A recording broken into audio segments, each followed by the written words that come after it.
Bagaimana jadinya jika seorang ibu kehilangan anaknya di rumah yang penuh misteri? Yang sepipis mengerikan, semakin ia mencari, semakin banyak rahasia kelam yang terungkap. Dan ketika kebenarannya akhirnya ditemukan, kenyataannya jauh lebih menyakitkan daripada apapun yang bisa ia bayangkan.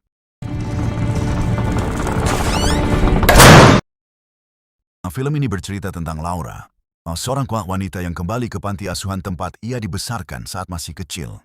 Faith sama Carlos, Carlos dan putra angkat mereka, Simon, Laura membeli bangunan tua tersebut dengan harapan bisa mengubahnya menjadi tempat tinggal bagi anak-anak berkebutuhan khusus. Awalnya semuanya berjalan dengan baik.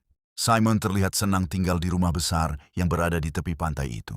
Namun seiring berjalannya waktu, Simon mulai menunjukkan perilaku aneh. Ia sering berbicara sendiri dan mengaku memiliki beberapa teman baru. Yang membuat Laura khawatir, teman-teman itu tidak pernah terlihat oleh siapapun. Simon bahkan bisa menyebut nama dan sifat mereka satu persatu, seolah mereka benar-benar ada. Laura menganggap semua itu hanya imajinasi seorang anak kecil. Namun semakin lama, perilaku Simon semakin sulit dijelaskan. Suatu hari, Simon menunjukkan sebuah gubuk tua yang berada tidak jauh dari rumah. Di sana, Laura menemukan berbagai benda aneh yang membuatnya tidak nyaman. Ia mulai merasa ada sesuatu yang disembunyikan oleh tempat tersebut. Ketegangan semakin meningkat ketika Laura dan Carlos mengadakan acara peresmian panti asuhan. Banyak tamu datang untuk merayakan pembukaan tempat itu. Namun di tengah keramaian, Simon tiba-tiba menghilang tanpa jejak. Laura dan Carlos panik. Mereka mencari ke seluruh rumah, pantai, dan area sekitar bangunan. Tetapi Simon seolah lenyap dari muka bumi. Polisi pun ikut turun tangan. Hari demi hari berlalu tanpa hasil. Tidak ada petunjuk yang jelas mengenai keberadaan Simon. Bagi Laura, kehilangan anaknya menjadi mimpi buruk yang tidak pernah berakhir. Berbulan-bulan kemudian, Laura masih tidak bisa menerima kenyataan. Ia tetap tinggal di rumah itu dan terus mencari petunjuk. Sementara itu, Carlos mulai kehilangan harapan dan merasa bahwa mereka harus melanjutkan hidup. Namun Laura yakin ada sesuatu yang belum terungkap. Ia mulai mengalami berbagai kejadian aneh. Suara langkah kaki terdengar dari ruangan kosong. Pintu terwan dan tertutup sendiri. Dan yang paling mengerikan, Laura beberapa kali melihat sosok anak-anak yang seharusnya tidak berada di rumah itu. Karena putus asa, Laura meminta bantuan seorang paranormal untuk menyelidiki bangunan tersebut. Melalui penyelidikan itu, perlahan-lahan sejarah kelam panti asuhan mulai terungkap. Puluhan tahun sebelumnya, terdapat sekelompok anak yatim yang tinggal di sana.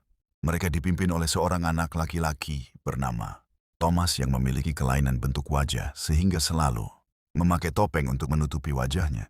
Suatu hari, Thomas menghilang dan ditemukan meninggal dunia di sebuah gua dekat pantai.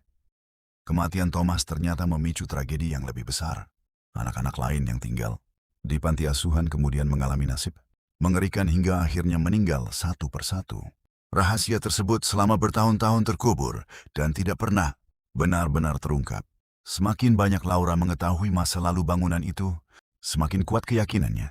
Nambah sebuah anak-anak yang pernah tinggal di sana masih banda di rumah tersebut dalam bentuk arwah. Laura pun mengikuti petunjuk yang ia dapatkan dari berbagai kejadian supranatural. Petunjuk dan petunjuk membawanya ke bagian rumah yang selama ini luput dari perhatiannya. Di sana Laura akhirnya menemukan kenyataan yang menghancurkan hatinya. Ternyata pada hari Simon menghilang, anak itu tanpa sengaja terjebak di sebuah ruang rahasia yang tersembunyi di dalam rumah. Karena tidak ada yang mengetahui keberadaannya, Simon tidak pernah berhasil keluar. Laura pun menyadari bahwa selama ini putranya telah meninggal. Penemuan itu membuatnya hancur. Sebuah harapan yang selama ini cepat dia pegang lenyap dalam sekejap. Namun di saat yang sama, Laura merasa kehadiran Simon masih ada di rumah tersebut. Dalam momen yang mengharukan sekaligus menyeramkan, Laura memilih tetap berada di panti asuhan dan berusaha menemani arwah Simon serta anak-anak lain yang pernah menjadi korban tragedi masa lalu. Pada akhirnya rumah itu bukan hanya menjadi tempat penuh teror, tetapi juga menjadi tempat berkumpulnya jiwa-jiwa yang selama ini mencari kedamaian. Film ini tidak mengandalkan jump scare berlebihan. Sebaliknya, film ini membangun ketegangan melalui misteri dan emosi yang perlahan-lahan berkembang hingga mencapai ending yang sangat menyentuh. Dan ketika semua potongan cerita akhirnya menyatu, film Todd Benaidir bahwa kisah ini bukan hanya tentang hantu, melainkan tentang seorang ibu yang tidak pernah berhenti mencari anaknya.